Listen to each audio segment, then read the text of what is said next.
Hi, I'm Tony Wagner, the Innovation Education Fellow at the Technology and Entrepreneurship Center at Harvard. I recently wrote a book called The Global Achievement Gap, which explores the new skills all students will need for careers, college, and citizenship in this global knowledge economy versus what's being taught and tested even in our best schools here in the U.S. This resulted in an extraordinary invitation from the National Board of Education of Finland to consult with them as they think about their comprehensive education system for the 21st century. I accepted because Finland is the highest ranked country in the world by any education standard. And I wanted to understand what is it that has gotten them this far and what might be some of the lessons we could learn here in this country. So join me as we take a trip to Finland to learn about their extraordinary education system.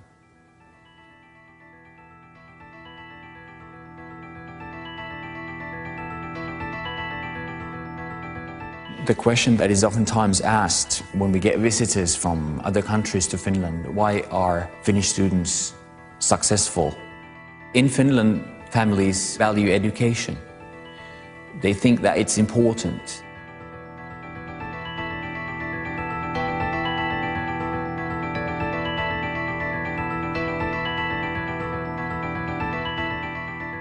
We offer the same system for all the pupils. No matter what their social background is, no matter what their parents do and so on, so everybody gets the same, similar education.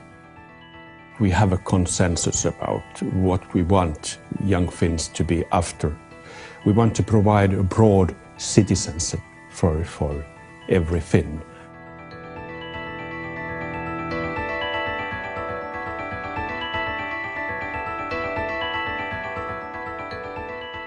There is no one reason for Finland being on the top in all these rankings. I would say there are many mutually interactive factors. Politicians, principals, teachers, universities have all understood that this is actually the only resource that we have in Finland that has to be taken good care of: the brain, the young people, the education. So these decisions have all aimed at the same goal, to be able to provide our kids with the type of education that are making them possible to compete at the international work market.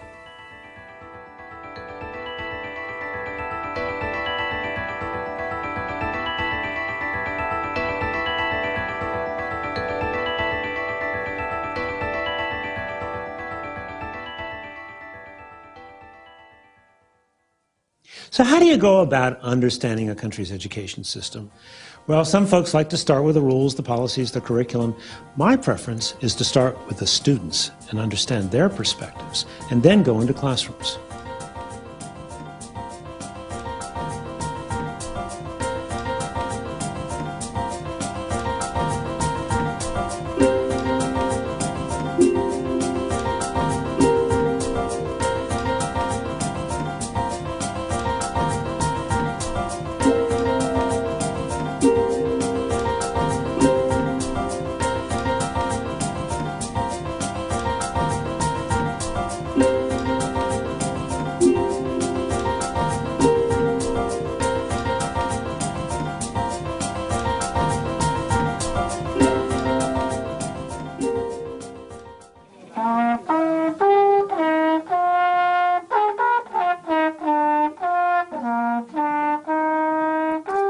While we were in Sippo, I visited an elementary school, grades 1 through 6.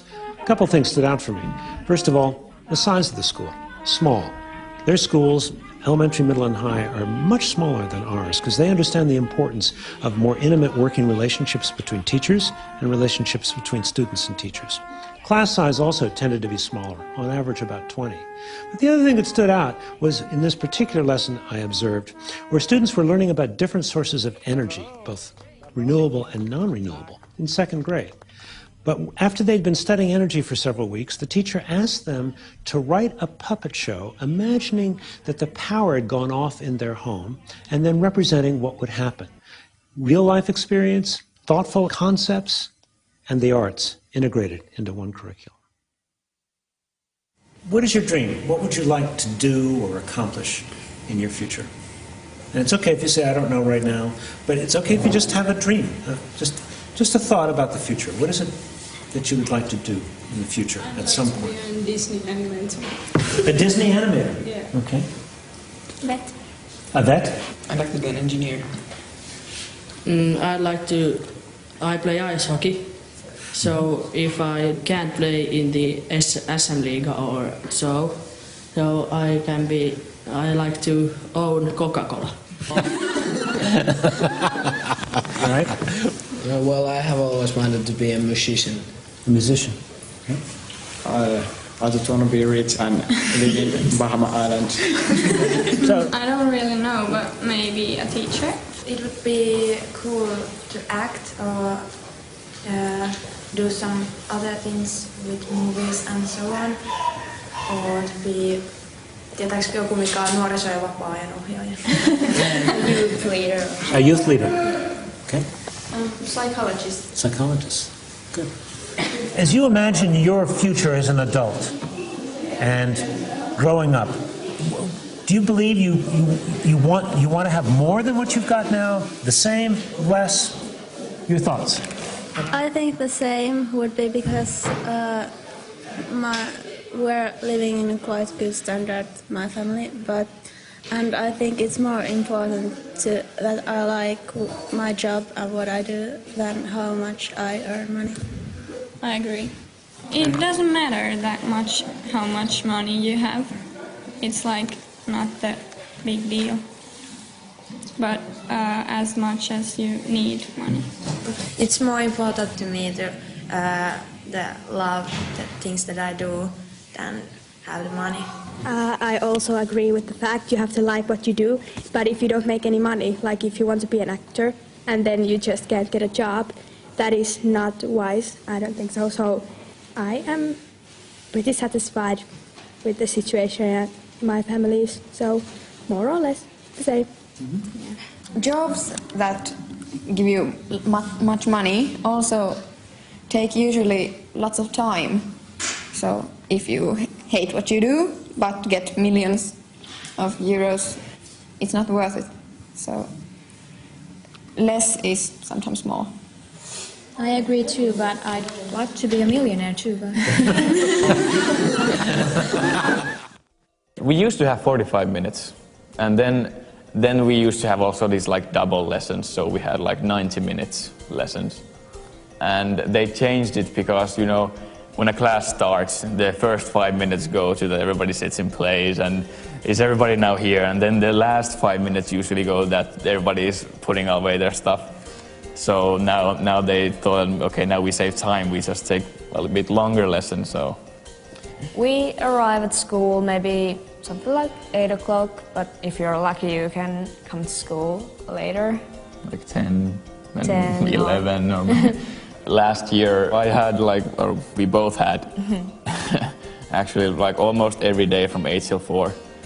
But when we're now seniors, so life is much easier now. So in the next period, when we have only like 4 courses or 3, so we have maybe some days we have only 2 lessons. We come to school at 12 and leave at 4, or come to maybe 11 and leave at 2. So it really depends how you do your course, how you choose them. Most people do this upper secondary in 3 years, but it's also possible to do this in 2 or 4 years. So of course if you do in 4 years, that means you you don't have that many lessons every day. In my free time I see my friends, and I fence, sword fighting, and then I play with my computer. And I don't usually see my friends until the weekend because then you have more time. But I do sports, I do boxing or go to gym, or I spend a lot of time in front of the computer too. Facebook it's very easy to get addicted to.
So what can America learn from a small country like Finland? Well, the better comparison is actually with our states, which have substantial autonomy for their education systems. So we think it's actually interesting to compare the results from Finland with a state that has similar demographics, size, and population, and in fact was settled by Scandinavians, Minnesota. Minnesota, according to the last national NAEP test, our nation's report card, scored 4th highest in 8th grade math scores and 2nd highest in the country on 8th grade reading. But what most Americans don't understand is that our best is simply not good enough by international education comparisons.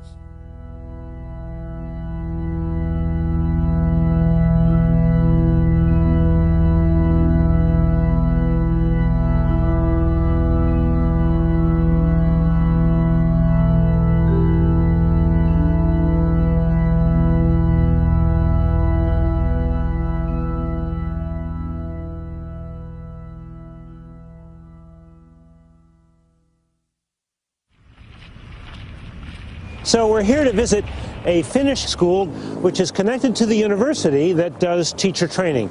So what we expect to see are regular academic classes being taught by teachers who are also training student teachers.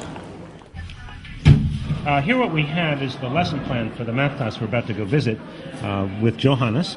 And he outlines for us what was done in the previous lesson, which was the discovery of the Pythagorean theorem, which he just described to us. Now what we're going to apparently see is some oral calculation, proof of theorem, checking homework, how to calculate legs, that'll be interesting, written examples, individual practice, a short test of taught matter, and finally homework and self-evaluation. And it's a 75-minute class, so we're off to learn some math this morning. Mikä luku sopii x:n paikalle? X-potenssiin 2 on 64.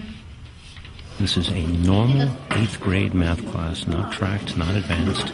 And yesterday this 8th grade class was discovering the Pythagorean theorem. So in some respects this is a fairly traditional class, teacher at the front of the room, kids facing a board. But one thing that's quite different is the fact that it's the kids doing the problems at the board, not the teacher. So that's the teacher's way of really trying to understand what